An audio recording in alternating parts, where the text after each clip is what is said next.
Gandhinagar sector 2માં રસ્તા વચ્ચે પડેલી ગાડી મામલે યુવાન પર ઘાતક હુમલો।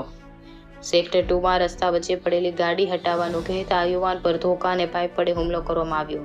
તેને હાથના ભાગે ફ્રેક્ચર થયું હતું। આ બનાવમાં યુવાને પિતા પુત્ર સામે ફરિયાદ નોંધાવી છે। કુબેરનગર ખાતે રહેતા અને સેક્ટર 2માં મોસાળમાં લગ્ન હોવાથી સંજય રતિલાલ મકવાણાએ સેક્ટર 2બીમાં રહેતા જશુભાઈ પટેલ તથા તેમના પુત્ર જયમીન જશુભાઈ પટેલ સામે પોલીસ ફરિયાદ નોંધાવી છે। ફરિયાદમાં જણાવ્યા પ્રમાણે તેના પુત્રને સિવિલમાં દાખલ કર્યો હોય। પરિવાર પુત્રની સેવામાં હતો। મામાના ઘરે લગ્ન પ્રસંગ હોય તેઓ જમવા અને ટિફિન લેવા માટે આવ્યા હતા। ત્યારે ઘર પાસે રસ્તામાં સોલર પેનલ ભરેલો ટેમ્પો પડ્યો હતો। આથી તેને ટેમ્પો હટાવવાનું કહેતા ડ્રાઈવર માન્યો ન હતો અને જશુભાઈને બોલાવી લાવ્યો હતો અને બંને વચ્ચે બોલાચાલી થઈ હતી। એ દરમિયાન જશુભાઈનો દીકરો જયમીન ધોકો લઈને દોડી આવ્યો હતો અને સંજય મકવાણા પર હુમલો કર્યો હતો, જેમાં તેના હાથના ભાગે ફ્રેક્ચર થયું હતું। સંજય જ્ઞાતિ અંગે અપમાનિત પણ કરાયો હતો અને આજુબાજુથી લોકો દોડી આવ્યા હતા। સંજયને ઢોર મારવામાં આવ્યો હતો અને તેના કપડાં પણ ફાડી નાખવામાં આવ્યા હતા। આજુબાજુ લોકો 108ને જાણ કરવામાં આવી હતી અને તાત્કાલિક સારવાર અર્થે સિવિલ હોસ્પિટલમાં ખસેડવામાં આવ્યો હતો। ડોક્ટરના જણાવ્યા પ્રમાણે હાથમાં ફ્રેક્ચર હોવાથી ઓપરેશન કરાવવામાં આવ્યું હતું। પિતા પુત્ર સામે ફરિયાદ નોંધાવતા પોલીસે ગુનો નોંધીને વધુ તપાસ હાથ ધરી છે। રિપોર્ટ ચંપક વાઘેલા, ગાંધીનગર। મારા છોકરાના સિવિલ હોસ્પિટલમાં દાખલ કર્યો હતો પરમ દિવસનો। હું એનું ટિફિન લેવા બપોરે 2:30 વાગે હું મારા મામાના ઘરે ગેસ સેન્ટરમાં લેવા જઈ ગયો હતો મારા છોકરા માટે ટિફિન એટલામાં જસુભાઈના ઘર આગળ એક બોલેરો ગાડી આવીને એમનો સામાન ઉતારતી હતી।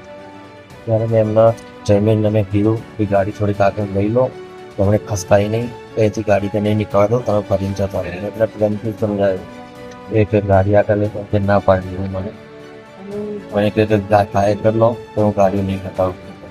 બધું પ્રેમથી મારા મામાને લઈને આવ્યો અને એમના આગળ વાતચીત કરતા કરતા એમના પપ્પા જસુભાઈએ મારા પર ધક્કો મારીને હુમલો કરી દીધો। મારા પર સીધો મારું ગળું પકડી મારું શગવડ ફાડી નાખ્યો અને પાછળથી એમાં છોકરો જઈને ધોકો લઈને સીધો પહેલો મને મારા હાથ ઉપર એટલો જોશથી માર્યો ને કે મને હાથમાં એકદમ તમરી ચડી ગઈ। એમાં પછી વારા કાઢવી પડે અને મને ધોકાથી હુમલો કર્યો। એના પપ્પા બી મને જોર જોરથી પકડીને સીધો દિવાલ સાથે મને દિવાલ બી મારા માથામાં ભાગી। મને ચક્કર આવી ગયા, હું ત્યાં બેહોશ જેવો થઈ ગયો।